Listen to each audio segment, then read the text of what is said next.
Olá, começa agora mais um programa Destaques e o agronegócio cearense realizou um encontro com o Poder Judiciário do Estado para apresentar os números, mostrar as necessidades e buscar apoio para o crescimento do setor. A iniciativa foi da FAEC.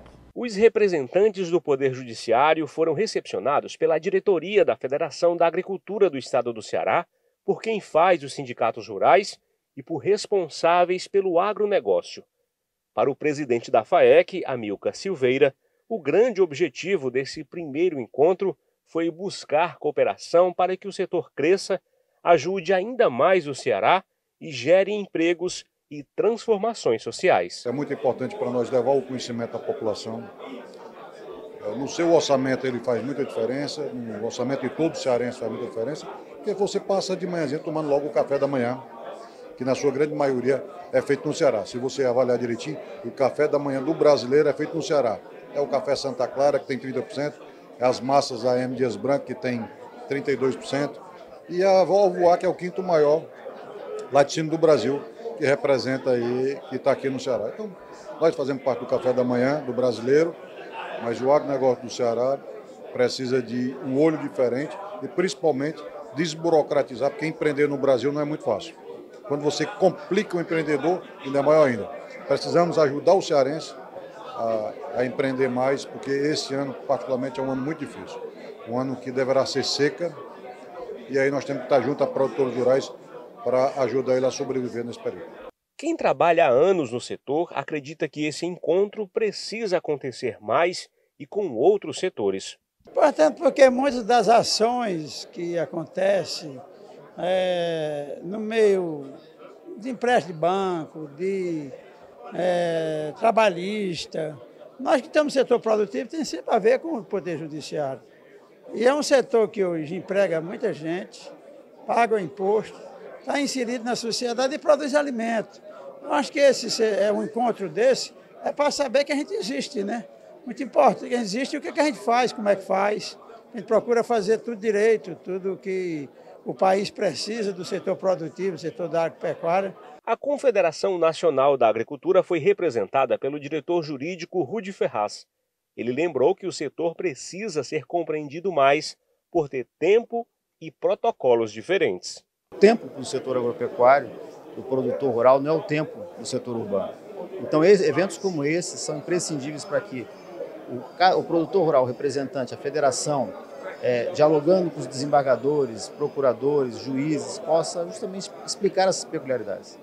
Você, produtor rural, sabe quais são as dificuldades e esse evento justamente busca fazer esse diálogo para que, quando eventualmente esses temas forem pautados no judiciário, ele terá sensibilidade às preocupações do produtor rural brasileiro.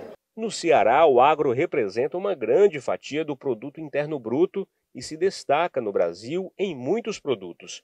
O estado lidera, por exemplo, a produção de melão, caju e camarão em todo o país.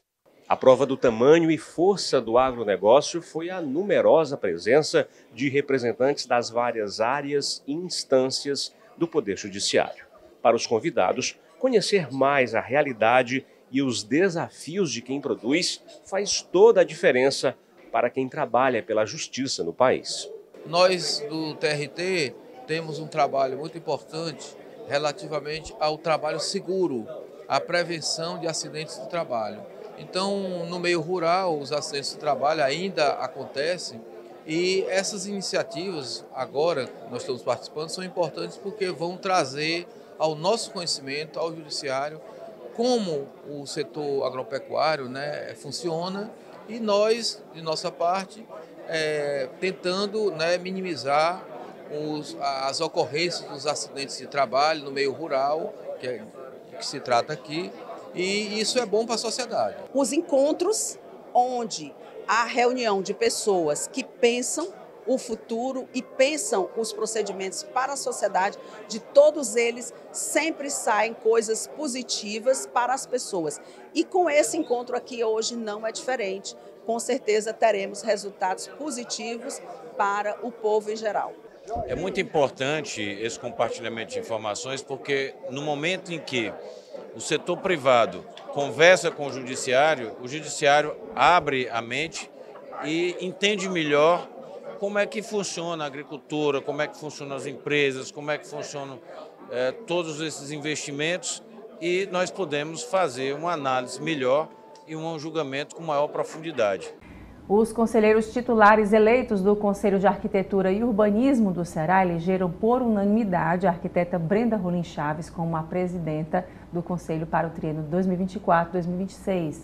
Brenda é a primeira mulher eleita a ocupar o cargo na história do Conselho. Sobre esse assunto e muito mais, eu converso com ela, está aqui comigo no estúdio. Brenda, obrigada pela sua presença e mais uma vez aqui, parabéns por esse cargo agora que você está assumindo. Obrigada pelo convite. Na verdade, é uma conquista de todas as mulheres. Uma amiga recentemente me escreveu quando recebeu essa notícia que quando uma mulher conquista, todas estão conquistando. Então, eu estou aqui representando as arquitetas, que somos maioria e realmente precisamos fazer parte e ocupar esses espaços. Pois é, Brenda, falando sobre isso, né? Assim, esse momento histórico. A gente está em 2024, mas infelizmente ainda tem, né, agora que começou, né, assim, no caso do Conselho, né, mas é um trabalho que vocês fazem há muito tempo com relação a isso. Conta um pouquinho dessa participação feminina no Conselho, aliás, com relação à profissão mesmo de arquiteta, como é que é trabalhar dessa forma? Então, o mundo da construção civil é um mundo muito masculino historicamente, né? Mas, na verdade, não só na construção civil, mas em todas as áreas as mulheres estão encontrando, né, o lugar para ocupar também, mostrando a capacidade de gerir pessoas, de lidar com conflitos. É tanto que hoje em dia nos cargos de gestão pública, a maioria das chefias elas está sendo ocupada por mulheres, por justamente esse dom natural das mulheres, né, de cuidar e gerir pessoas, né. E a gente no Conselho de Arquitetura já começou há alguns anos a ter essa virada. As últimas gestões tiveram mais mulheres do que homens, né? Eu não vejo isso como uma questão muito importante para o Conselho. Eu acho que não estamos lá por sermos mulheres, estamos lá por sermos competentes. Então não é uma questão de só ser mulheres, são pessoas competentes que também são mulheres e que estamos ocupando os espaços por nosso esforço, por nossa história pessoal, por nossa capacidade de gerir e de comandar esses lugares hoje em dia. Brenda, e agora assumindo essa gestão, você já fazia parte do conselho anterior, né? Conta um pouco como é que foi esse trabalho até chegar até agora. Então, na minha primeira gestão, eu fui convidada para fazer parte, era uma participação menos ativa do que essa de agora, né? Mas eu acabei doando um pouco do meu tempo e ganhando muito em aprendizado, ganhando muito em motivação para fazer o que eu faço e para trabalhar em prol do que eu acredito que é a arquitetura, que não é só essa arquitetura do luxo, mas é a arquitetura que muda a vida das pessoas, a arquitetura que deveria ser um projeto social, que deveria fazer parte da política pública. Então, motivada por esse sentimento de que a arquitetura pode ir muito além e pode transformar e até salvar vidas, eu resolvi enveredar mais um pouco por esse caminho e tentar trazer para a nossa profissão valorização, reconhecimento, estimular os colegas para que a gente consiga continuar numa escalada de crescimento e valorização do que a gente faz. Brenda, e falando um pouquinho sobre o Conselho de Arquitetura aqui no estado do Ceará, né? Quais são os olhares que você quer colocar nessa gestão agora, os cuidados, uma atenção maior, quais são os trabalhos daqui para frente? Então, primeiro de tudo, a gente precisa conseguir se comunicar melhor, não só com os arquitetos, mas com a sociedade como um todo, né? A gente precisa que as pessoas entendam o que é o trabalho do arquiteto, que ele não é um trabalho frívolo, não é um trabalho decorativo, não é um trabalho opcional, é um trabalho que interfere na qualidade de vida, na saúde, pessoas que moram bem têm menos problema de saúde. Interfere na produtividade, lugares bem projetados, bem iluminados, bem pensados, tornam as pessoas mais produtivas, menos estressadas. Então a arquitetura ela tem, e o urbanismo, né, mas ainda todo mundo sabe, então ela tem esse papel importante e a gente quer conversar sobre isso e quer chamar a atenção e quer debater as questões polêmicas que envolvem arquitetura e urbanismo, trazer a sociedade para esse debate, para que as pessoas se interem e passem a valorizar e exigir o que é de direito delas, que é morar numa cidade digna, morar numa casa digna, né? Ter qualidade de vida. A gente tem pontos importantes aqui na cidade, né? Falando da capital também, com relação às desigualdades existentes, né? Não demora muito para a gente sair de casa para a gente ver, né, a realidade, o quão distoante é do que a gente vive, né? E assim, e ver que também a questão de logística, né, de transporte, de vivenciar a cidade, né? A gente às vezes pede isso, de vamos vivenciar a cidade, mas como, de que forma, né? Então, assim, como é que vocês pensam, né, com relação a isso, pensar a cidade como um todo?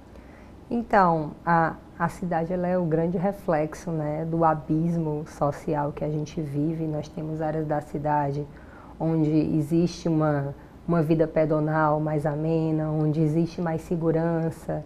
Então, pensando na cidade como um todo, a cidade ela é o reflexo do que nós somos como sociedade. Então, somos uma sociedade muito desigual, uma cidade mal pensada, trazendo agora para o lado do feminino das mulheres.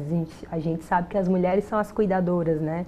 Então, uma cidade mal pensada, uma cidade sem transporte público, acaba tomando mais tempo dessas mulheres, das pessoas que cuidam. Então, um urbanismo mais humanizado, um urbanismo mais pensado na escala, inclusive, da mulher, mais pensado também na escala da criança, pensado também na escala do idoso, do deficiente. Tudo isso são pautas que a gente quer conversar, quer trazer à tona e tentar, né, angariar, através do nosso diálogo até com políticas públicas, tentar conseguir melhorias para a cidade através da ação política dos arquitetos. E a gente vê muito a cidade tá insuportável de quente, né, Brenda? Assim, a gente fica assim, procurando uma sombra de uma árvore, né? Porque nem outra sombra é melhor do que a sombra de uma árvore e pelo que a gente vê está em falta isso, né? Assim, como é que a arquitetura tem trabalhado muito fortemente nessa questão de levar para as pessoas a conscientização de que a natureza é a nossa aliada e que ela pode trabalhar junto, né? Pode ter um local bonito, agradável e saudável, né? Que é mais importante. Então, hoje na arquitetura tem um termo aqui que está se falando bastante, que se chama design biofílico, né? Que é esse design que faz essa costura com a vida, né? Biofilia é amor à vida. Então, isso já existe na arquitetura, já é cientificamente comprovado, isso não é uma novidade. Quando Haussmann rasgou Paris há muito tempo atrás para gerar boulevard, para gerar parque, é porque já se entendia que a natureza ela tem que fazer parte da política pública, né? Esses lugares de qualidade, eles melhoram a vida das pessoas e pessoas que vivem melhor são menos violentas, são menos doentes, né? Então, isso deveria também, né, e eu acredito que seja uma pauta, a gente vai insistir para que sejam pautas mais vistas, mais relevantes, mas a arborização da cidade é muito importante, não só pela questão do calor, o raio do sol bate em uma árvore, vira vida, né, vai para uma calçada, vira massa de ar quente. Então, com certeza, essa proteção vegetal, né, as ruas e as casas menos impermeabilizada pelo tipo de pavimento, tudo isso interfere na qualidade da vida das pessoas. Mas o mais importante é a gente pensar também na qualidade estética da cidade, né? Porque quando você está acostumado a viver numa cidade que te dá uma qualidade estética, você passa a lutar por ela. Então, em lugares onde já existe essa arborização, já existe essa vida com a natureza, a cidade, os moradores dessa cidade, eles sentem que aquilo ali faz parte do patrimônio deles. Então, quando é retirada uma árvore, quando, enfim, é feita alguma reforma estruturante que retira ali um parque, alguma coisa, a cidade, ela reivindica, né? Os moradores reivindicam por aquilo ali.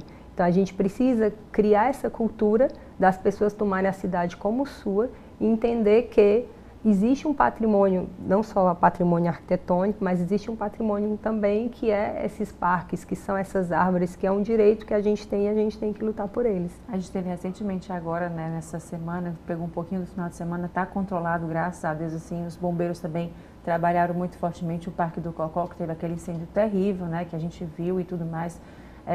De que forma a gente pode auxiliar nesse sentido também enquanto cidadãos, né? A gente vê a questão de pessoa toca fogo no lixo, né? Algo indiscriminado, fiscalização também precisa ser necessária para esse momento, assim, um olhar diferenciado, né? Acho que o cuidado com a nossa cidade, né, Brenda? A gente olhar nesse sentido, né? Costumam dizer que o que é de todo mundo não é de ninguém, né? Então, como as pessoas não sentem a cidade como sua, talvez ela não cuide, né? Eu vou dar um exemplo aqui, ninguém joga um papel dentro de casa, mas muita gente joga na rua, porque entende a cidade como o lugar de ninguém, né? Então, quando as pessoas passarem a entender que a cidade faz parte, em vez de jogar o papel no chão, quando ela vê um papel, ela vai apanhar para limpar a casa dela.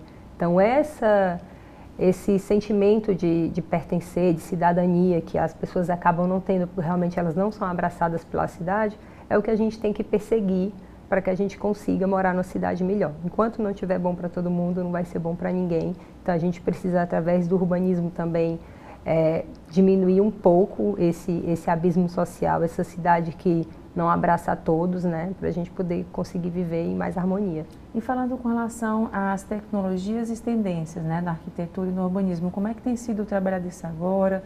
Como é que vocês têm atuado, né? A gente vê cada vez mais o design, o trabalho feito conjunto com a natureza, elementos naturais, né, de forma que a gente consiga, digamos assim, estar num ambiente e se sentir confortável de fato, né? A gente vê, sabe, e sente na pele quando uma luz não é adequada, né? Quando um clima, uma temperatura não é adequada, quando a textura, tudo isso faz parte se a gente perceber, né, Breno? Existe um termo que a gente usa bastante na arquitetura, que é o conforto ambiental, né? Que engloba justamente todas essas questões, né? De você estar confortável no ambiente. E aí vai falar desde da temperatura, que a natureza, né? A arborização ajuda a melhorar, vai falar da qualidade estética, vai falar da ventilação, vai falar do tipo de piso adequado. Então, existe essa disciplina dentro da arquitetura, que é o conforto ambiental, que tanto pode ser tratado na escala da moradia, mas também pode ser tratado na escala da cidade. E, assim, é um trabalho, a gente teve uma cultura de casas e cidades bem pensadas.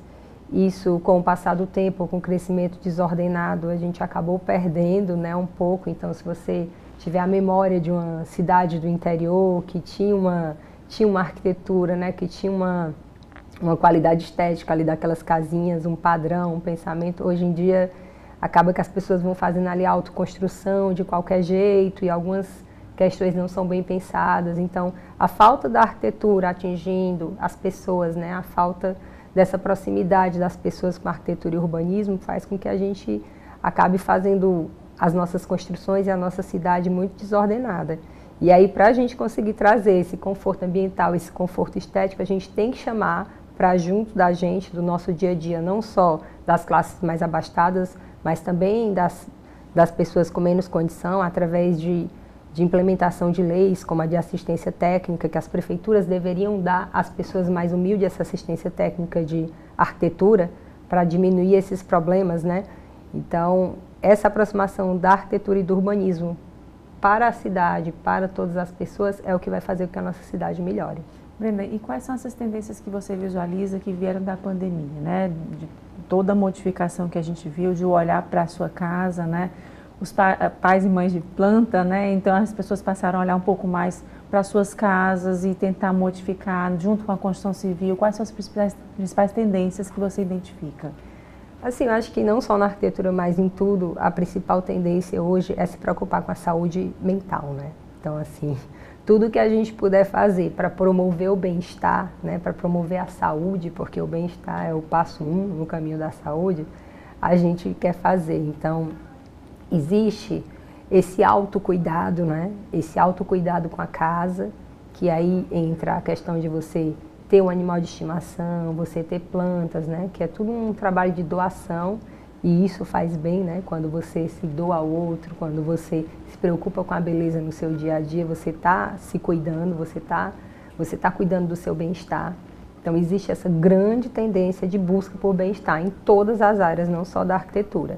Na arquitetura se reflete pelas casas mais cuidadas, pelas casas mais bonitas, pelo entendimento de que ficar longe da natureza, como foi obrigado a acontecer na época da pandemia, traz malefícios, então as pessoas passaram a olhar mais para isso, né?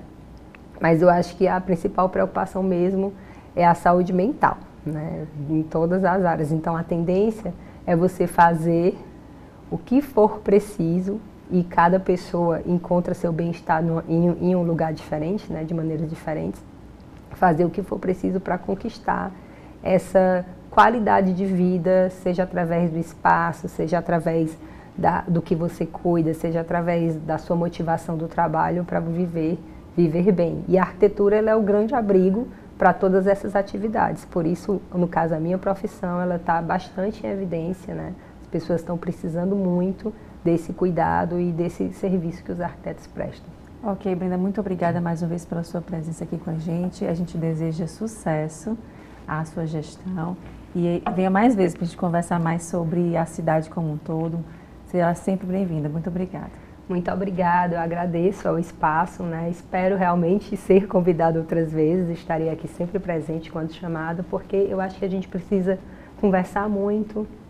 E a arquitetura é um campo super vasto, então a gente tem muita coisa para conversar e mostrar para melhorar a vida das pessoas. Tá, já muito obrigada mais uma vez. Obrigada. E a gente agora vai ao intervalo e volta em instantes com mais destaques.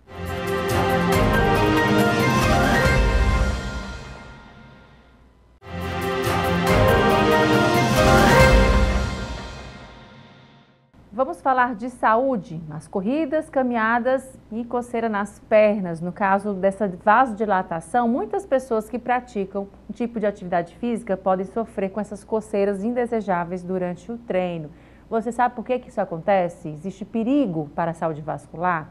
Para tirar essas dúvidas e outras, eu converso com o médico Vicente Freire, presidente da Sociedade Brasileira de Angiologia e Cirurgia Vascular no Ceará. Muito obrigado, doutor, pela sua presença. Olá, obrigado aí pela oportunidade de estar esclarecendo a população. Doutor, obrigada mais uma vez aqui você está com a gente com relação à questão da saúde, né? A gente está treinando exercício ali, não é calor, né? Ou é calor que a gente sente? Quando está fazendo exercício, é quando coça o braço, a perna, o que significa isso? Esse é um fenômeno vasomotor que a gente chama. Acontece porque durante o exercício você necessita do maior suporte de sangue para o músculo, para fazer, claro, como eu disse, a atividade. Então, esse maior suporte sanguíneo acaba sendo necessário uma vasodilatação. E essa vasodilatação ela é global. Então, você tem tanto a vasodilatação para aumentar o suporte sanguíneo ao músculo, ao membro, no caso, como você tem uma vasodilatação dos vasos periféricos para você fazer o controle térmico. Então, você tem o vaso dilatado para poder sair líquido do vaso e aumentar a produção de suor. Então, você tem um fenômeno onde você aumenta o suporte sanguíneo para a musculatura e você tem uma vasodilatação para controle térmico. Isso, o sangue, ele é quente, né? Nós somos animais de sangue quente. Então, você tem essa sensação de calor nos membros, tanto faz o membro, né? Às vezes é no corpo todo, né? Você fica com aquela vasodilatação, você fica com um calor intenso. Além disso, você tem também um pouco de fenômeno de prurido. Por quê? Porque os receptores da pele de calor, eles têm também, próximo a eles, receptores de pressão, né, de sensação de pressão.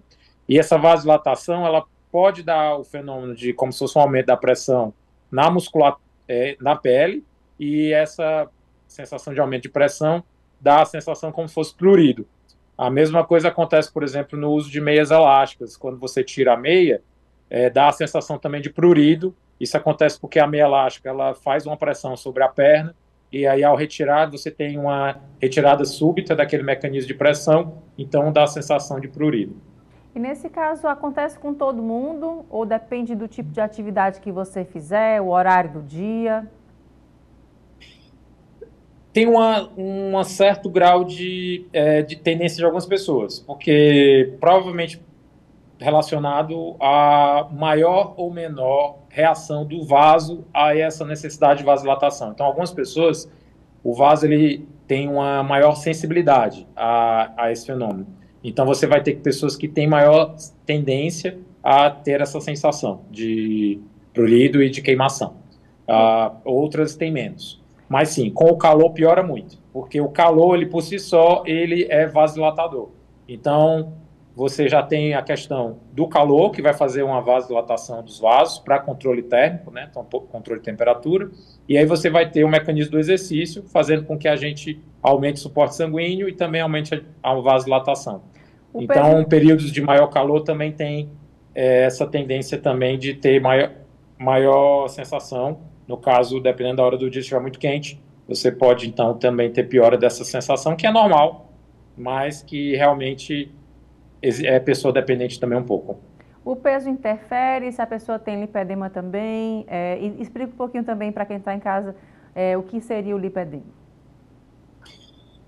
O peso interfere por dois motivos. Um, quanto maior o nosso peso, maior a quantidade de sangue que a gente possui, né? Então, lembrando que o sangue é mais ou menos 10% do seu peso. Então, se eu tenho 80 quilos, 8 litros. Se eu estou com 90 quilos, 9 litros. Então, a gente tem um aumento do volume sanguíneo com o aumento do peso. Além disso, o peso ele aumenta a pressão sobre os membros, né? Então, isso aumenta a dificuldade do retorno sanguíneo. Consequentemente, você tem que o vaso dilata e o sangue tem mais dificuldade para retornar, logo você tem essa sensação exacerbada. O lipedema ele está relacionado a um acúmulo de líquido, né, ou inchaço maior em determinadas áreas do corpo, associado também com o aumento de gordura. O lipedema ele não está tão relacionado à insuficiência venosa, que seria um dos fatores desencadeantes aí também desse problema. Então, quem tem lipedema, ele pode também ter doença venosa, né, que a gente chama de insuficiência venosa, que seriam as varizes, e isso vai aumentar esse fenômeno, mas também pode não estar relacionado. Mas o que acontece é que o calor aumenta o lipedema. Então você vai ter mais inchaço, mas não necessariamente você vai ter aquela sensação de calor ou de coceira. Doutor, e com relação às varizes, né? Quem tem varizes que incomoda bastante, qual tipo de exercício é mais indicado? É necessário fazer um acompanhamento antes de iniciar um exercício físico? As varizes, né, fazem parte de um problema que a gente chama de insuficiência venosa. A atividade física, exceto a atividade física de impacto, melhora o retorno venoso, porque o exercício vai aumentar o movimento da musculatura da perna. Esse aumento desse movimento faz com que melhore a drenagem sanguínea. Então, a atividade física é bom, mas a atividade física de impacto acaba gerando impacto sobre as veias e isso faz com que tenha mais tendência a piorar as varizes. Então, a gente não recomenda exercício de impacto. Qualquer exercício faz bem. Então, uma atividade como uma caminhada, uma musculação, algo que faça você movimentar os membros inferiores, está indicado. Mas, como eu disse, evitar exercício de impacto. A gente, de vez em quando, pega no consultório pacientes que têm atividades que envolvem pular, e aí vem lá alguma variz, ou então piora da insuficiência venosa durante a realização do exercício. Aí, nesse caso, a gente recomenda a utilização de meias elásticas. Aí, na realização, hoje em dia, a gente já tem essas meias esportivas, o que melhora o retorno sanguíneo e diminui esses sintomas durante a atividade física. Doutor, com relação às técnicas, né? O que tem de novidade com relação às técnicas para quem tem varizes? Assim, é um tratamento que pode ser feito, a pessoa pode eliminar essas varizes por completo, ou tem toda uma cadeia de trabalho também, alimentação, exercício? O que seria bacana para quem está assistindo saber que tem varizes e pode tratar? Hoje a gente está aumentando aí a utilização do laser, né? Então, cada vez mais a gente está evoluindo para técnicas minimamente invasivas. Então, você tem as aplicações convencionais, temos a espuma, e agora o laser aí também cada vez mais popular. Além disso, o uso das meias elásticas, mesmo para o paciente que não está com tanto sintoma, melhora bastante, principalmente quando ele tiver algum sintoma relacionado ao exercício, ou quando ele tiver algum sintoma relacionado a ficar muito tempo em pé, ou muito tempo com as pernas pendentes. Além disso, claro, existem as cirurgias e hoje, na cirurgia, a gente não necessariamente faz a retirada da variz, da veia. Hoje, por exemplo, o tratamento da veia safena, a gente também pode utilizar o laser e a radiofrequência, que seriam terapias onde, no lugar de você fazer a retirada da veia, como se você queimasse a veia, né? A radiofrequência, ela aumenta, e o laser aumenta o calor, você coloca uma fibra, né? Uma espécie de catéter dentro da veia e promove um aumento de temperatura, e esse aumento de temperatura faz com que a veia ela seque, né? Então você vai ter o que a gente chama de esclerose, e a vantagem é que também retornar à atividade de trabalho, melhor resultado no pós-operatório, principalmente no retorno das suas atividades. Então hoje, cada vez menos a gente faz cirurgias de grande porte, e a gente está evoluindo cada vez mais para um retorno cada vez mais rápido ao trabalho e com menos invasão, né? Então, muitos desses tratamentos são feitos no próprio consultório. Doutor, a gente falando aí, falou de exercício, agora falando de viagem também, período de férias, né?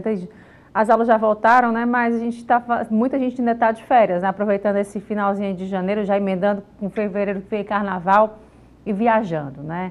Para quem vai pegar avião, muitas viagens longas, o que é mais indicado? A gente usar aquela meiazinha de compressão? A famosa síndrome da classe econômica, né? Onde você fica com as pernas muito presas, né? Porque classe econômica a gente sabe que o espaço entre os assentos é pequeno, mas ele pode dar em qualquer viagem acima de 3 horas. Então, o cara pode estar lá na executiva com a perna um pouquinho mais aberta, com maior espaço, mas pode ter também. Está associado à imobilidade. Então, você fica ali 3, 4 horas sem se mexer. Então, o recomendado são 2 coisas, principalmente mover-se.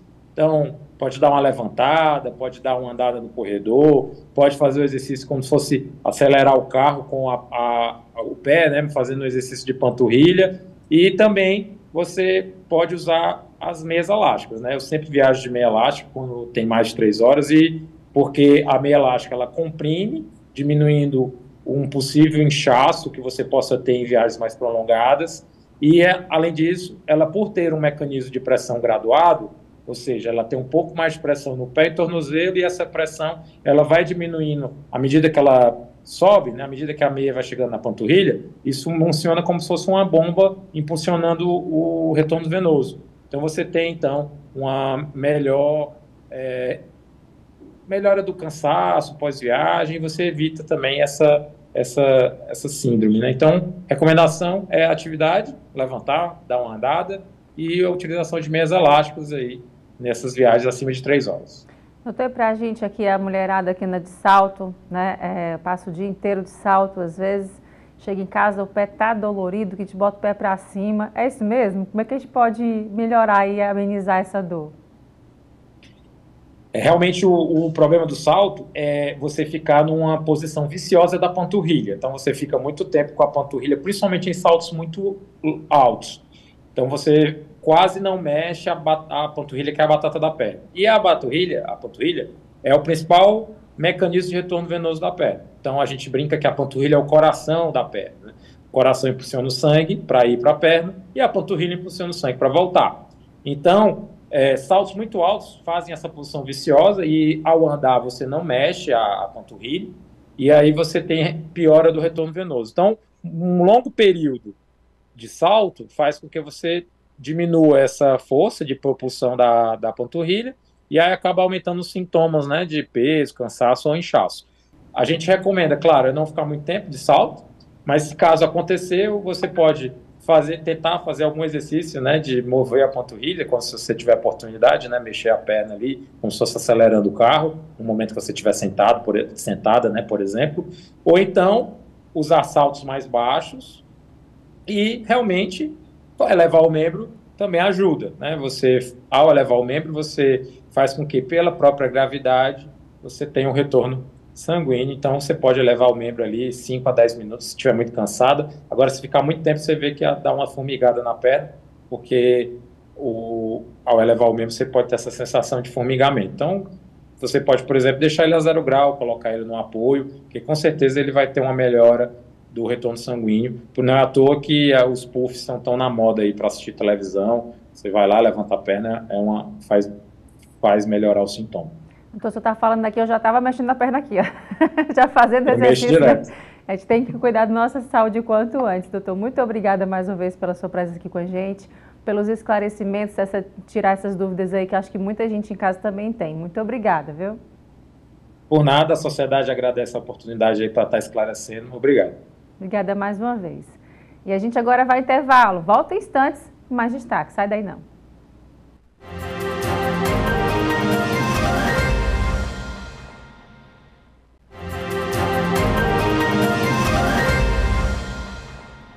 E a Casa de Cuidados do Ceará, referência estadual no apoio a pacientes em reabilitação, promove no início desse ano agora os novos treinamentos para capacitar cuidadores de pacientes em deshospitalização.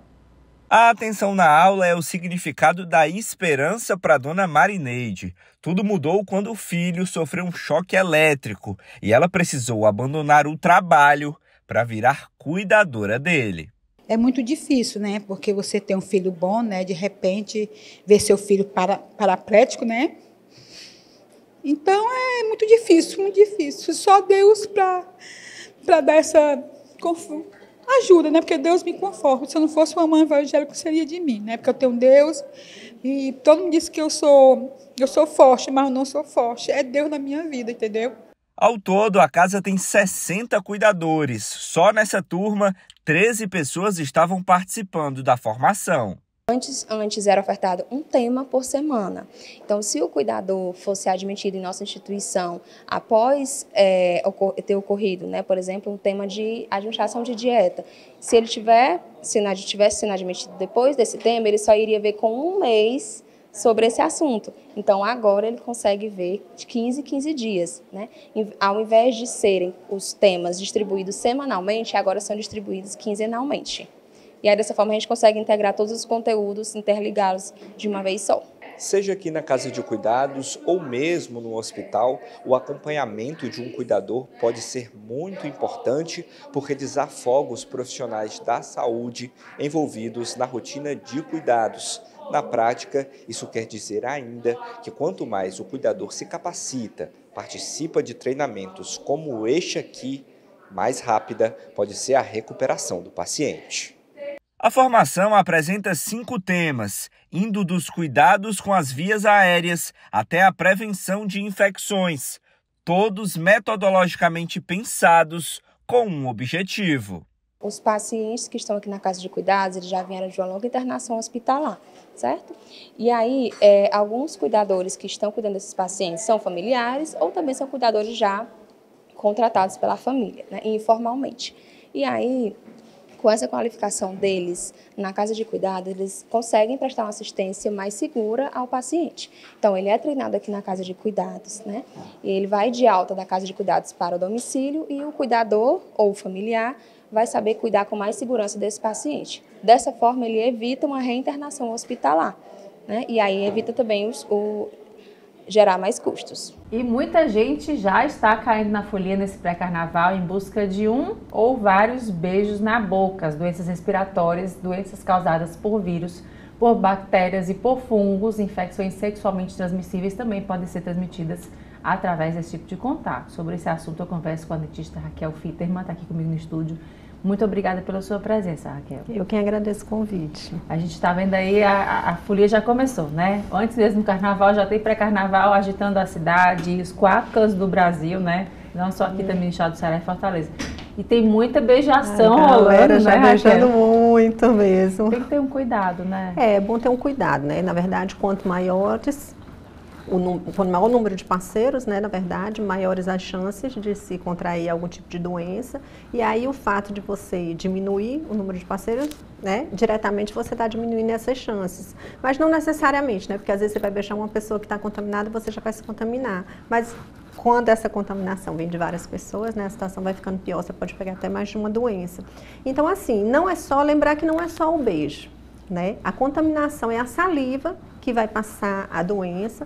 Então, é muito comum nessa época, é uma época de muita bebida, os jovens bebem muito, principalmente, então tá compartilhando latinhas de cerveja, latinha de bebida, garrafas, né, copos, talheres, comidas, dividir a comida, né, sair mordendo, aquela é comum, aquela beber tequila, ou algumas outras bebidas que são várias pessoas compartilham o mesmo copo. Às vezes até uma taça bem grandona, né, e cada um vai tomando, né, se puder evitar realmente, porque se uma pessoa daquele, né, só uma pessoa estiver contaminada, ele vai passar a doença para várias pessoas.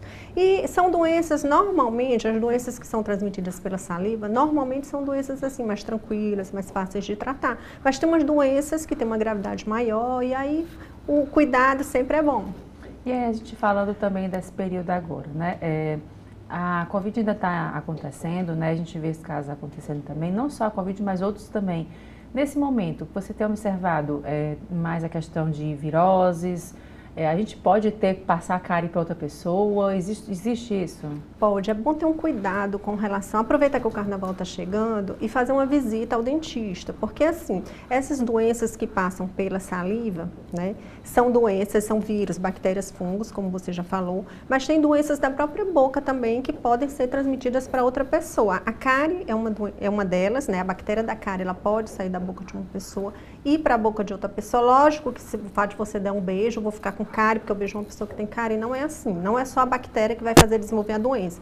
Tem que ter um tempo a bactéria naquela região, tem que ter a presença do açúcar, né, para promover a cárie, mas já é uma porta de contaminação, né? Aumenta as chances da pessoa desenvolver uma cárie também. E não é só a cárie.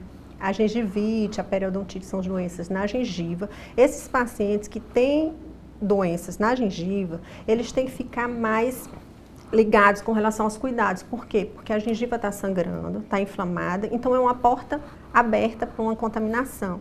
Tem doenças mais graves que são transmitidas através do sangue. Algumas doenças sexualmente transmissíveis, algumas doenças, né, que são ligadas diretamente à via sanguínea, como a hepatite B, a hepatite C, a sífilis, se a pessoa tiver uma ferida na boca, for beijar uma pessoa que tem gengivite, a probabilidade da pessoa pegar a doença, porque a boca está contaminada, está sangrando, né? Então tem aquela porta aberta para a contaminação direta e ele pegar uma sífilis simplesmente por beijar alguém que está com a doença. Então, assim, aproveitar que o carnaval está chegando, aproveitar que está perto. Se a sua gengiva está sangrando, quando você usa o fio dental, quando vai escovar, está sangrando, se você nota que a gengiva está bem vermelhinha, procure um dentista, que ainda dá tempo de fazer o tratamento, né? Se ainda estiver no começo, se estiver dependendo do grau de evolução, dá tempo de começar o tratamento ou fazer o tratamento completo antes do carnaval para realmente você beijar com saúde. Porque também não é só a questão da doença, né? O ideal é você chegar a gengivite, a periodontite, a cárie. Normalmente, quando o paciente não tem uma higienização boa, ele também vai ter halitose, ele tem mau hálito, né? Não é nada saudável você beijar alguma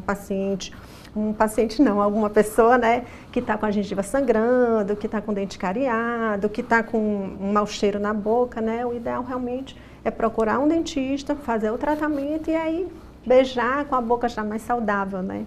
Para você não ser também uma via de contaminação para o seu parceiro. E falando também agora nesse período das voltas às aulas, né? A gente vê a criançada já retornando às aulas, com novas turmas, né? E quais são os cuidados que as crianças devem ter também com a saúde bucal nesse sentido, assim, do consumo com o seu próprio copinho, sua alimentação, o bebedouro, o que tem que ter cuidado nesse sentido? Nas aulas, né, principalmente as crianças muito pequenas, né, nas creches, no infantil, né, na educação infantil, é comum eles compartilharem talheres, compartilharem até chupeta, tem crianças que ainda usam chupeta, fase oral, né, que pega sem de pegar tudo e colocar na boca, né? Então, falar com os professores realmente para terem cuidado, porque é comum se pegar, né? E adultos também que têm costume de beijar na boca das crianças, né? Você pode passar principalmente o sapinho, que é a candidíase, né, que é a infecção por fungo, que as crianças os adultos têm uma imunidade já mais formada, é mais difícil de ter a candidíase, né, a não ser que você esteja com a imunidade mais baixa, tiver doenças associadas também. Mas em crianças, principalmente crianças menores, é comum ter a candidíase e uma doença que não se acha que a criança pode pegar e que pode pegar a criança mais nova é a herpes labial. Então, assim, adulto não deve, principalmente se tiver com herpes, com aquelas feridinhas que normalmente é quando se transmite, não deve beijar a criança na boca. E se alguma criança tiver sintomas já de herpes, né, os pais não devem levar para o colégio. Evitar, né, deixar a criança em casa, esperar a criança passar aquele período, a criança ficar boa, para realmente a criança voltar ao colégio, porque senão vai ser uma via de contaminação cruzada, né? Ele vai contaminar o coleguinha contamina o amigo de volta, e aí essa doença vai se prorrogar, porque a herpes é um vírus que ele gosta da gente, é um vírus que ele fica no organismo, né? A pessoa vai ficar bom, passa a doença, mas na hora que ele tem um estresse, às vezes associado a sol também, que cai um pouquinho a imunidade, aí a doença é simples, né, que é aquela que dá umas feridinhas na boca, ele vai voltar a desenvolver a doença. E aí, então não acaba por completo, a pessoa fica lá como se fosse adormecido, e aí quando qualquer outro, o que acontecer de pode aflorar, cair pode ter a um gatilho, imunidade, aí pode voltar. Cerca de 96% das pessoas, eles têm a sorologia positiva para a herpes simples. É uma doença muito comum, não se sabe por que algumas pessoas desenvolvem recorrentemente a doença, outras têm o vírus e nunca desenvolvem, né? Mas é uma doença que fica para sempre, assim como a mononucleose, que é a doença do beijo, que é a doença principal, doença transmitida pela saliva, é conhecida como doença do beijo, porque ela acomete os jovens, né, normalmente os jovens, adultos também, mas é uma doença muito comum nos jovens, entre 15 e 25 anos, que é nesse período que se começa a beijar muito, né? E aí é uma doença também que ela tem um prognóstico bom, que é o que o paciente ele começa, ela é muito confundida com uma amidalite, porque ela dá uns gânglios aqui na região do pescoço, dá dor de garganta, forma umas placas brancas na garganta também. O paciente, ele vai ficar durante um tempo, o diferencial dela é porque é uma doença que se estende um pouquinho mais. O paciente demora mais para ficar bom, ele dura entre 2, 3 semanas, um mês, pode dar febre. Mas é uma doença que costuma se curar sozinha, né? O tratamento é em cima dos sintomas. Há alguns pacientes que evoluem para um quadro mais grave, que vai dar inchaço de baço e fígado, mas não é muito comum acontecer isso. O comum é ela vir, né, o paciente sentir ele se estender por mais tempo, às vezes até um mês o paciente vai ficar doente. Mas uma vez bom, ele vai ficar bom, mas o detalhe está aí. Ele fica bom, ele não desenvolve mais a doença, mas o vírus fica na garganta. E aí, de tempos em tempos, a pessoa que já teve a mononucleose, muitas vezes nem sabe que teve, porque foi confundido com uma amidalite, uma crise de garganta. E aí, de tempos em tempos, ela vai eliminar o vírus na saliva. E durante esse período, ela não sabe, porque ela não está doente, ela não está transmitindo já pode ser sorteada mesmo, né? Na verdade, é como se fosse um sorteio mesmo. E aí ela vai transmitir, porque ela vai estar eliminando o vírus, vai transmitir, não sabe que está transmitindo, e aí a doença vai virando um ciclo, né? De um passa para outra, a pessoa que tem contato, ele não desenvolve a doença, mas na mesma hora, demora um pouquinho. Mas alguns desenvolvem a doença, outros não, mas o vírus fica lá. O vírus, uma vez com ele, é o vírus chamado Epstein-Barr, né? Uma vez com ele, a pessoa vai continuar com o vírus. E aí, nesse período, depois do carnaval, né? A senhora identifica mais pessoas procurando o consultório com alguma dessas queixas? Ou antes a pessoa já meio se preocupa, já vou para o carnaval, vou curtir, vou beijar muito, como diz, né? E então vou cuidar um pouquinho mais. A gente vê um movimento maior, assim, antes do carnaval, muitas pessoas se aproveitam, porque coincide também com o final das férias, muitas pessoas aproveitam as férias, vai chegando no finalzinho das férias, começo do carnaval, diz, não, eu vou procurar o dentista, eu vou lá na clínica, aí faz uma revisão geral, e aí quando a gente vê alguma lesão, alguma coisa assim suspeita, a gente orienta, e nesse período em especial, eu sempre gosto de orientar meus pacientes, principalmente os pacientes jovens, que gostam de brincar o carnaval, diz, olha, cuidado, tem pessoas que compartilham até, parece que é mentira, mas tem pessoas que compartilham escova de dente.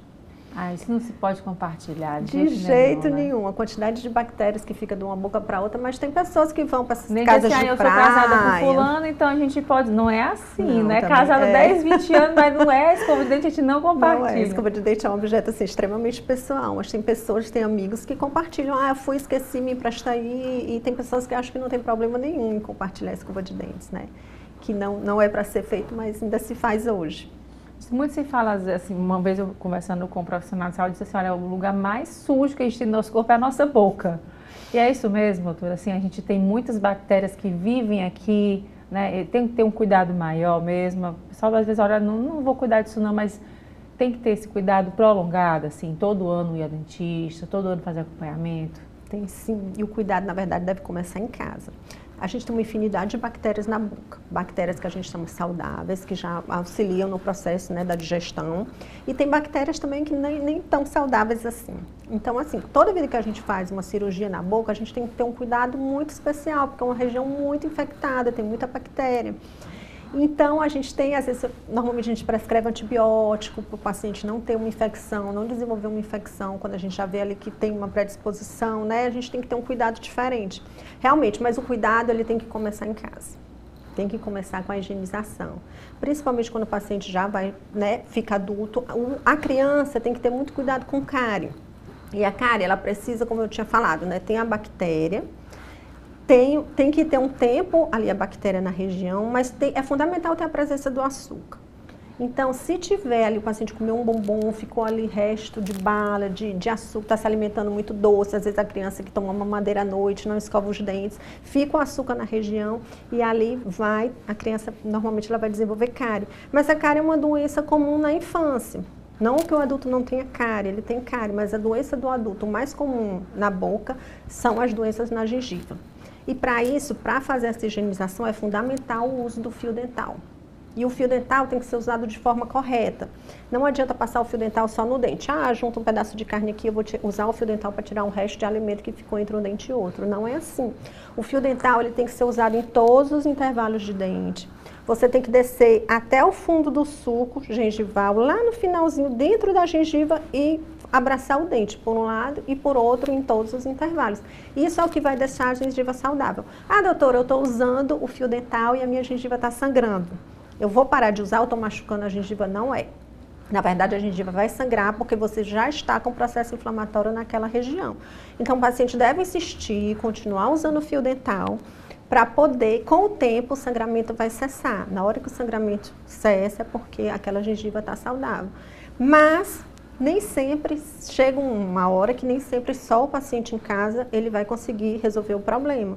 Então ele tem que realmente visitar o dentista. O ideal são de 6 em 6 meses, mas pelo menos uma vez no ano ele tem que estar no dentista, porque a gente consegue detectar problemas ainda no início. A gengivite é uma doença que ela evolui para uma periodontite, que a periodontite já vai pegando nos tecidos ósseos, ligamentos, e vai mexendo na sustentação do dente. O paciente, muitas vezes, perde o dente por conta de não ter feito o tratamento lá atrás, né?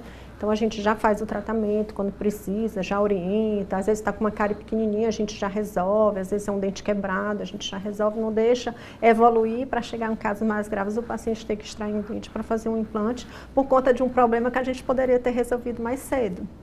Tá joia, doutora. Muito obrigada pelos esclarecimentos. Quem está assistindo, né, tem uma consciência um pouquinho mais... Beijar é muito bom, mas com responsabilidade, uma boca saudável, né? Responsabilidade. Obrigada mais uma vez. Até uma próxima oportunidade. Eu que agradeço. Obrigada. E o Destaques fica por aqui. Obrigada pela sua companhia e até o próximo programa.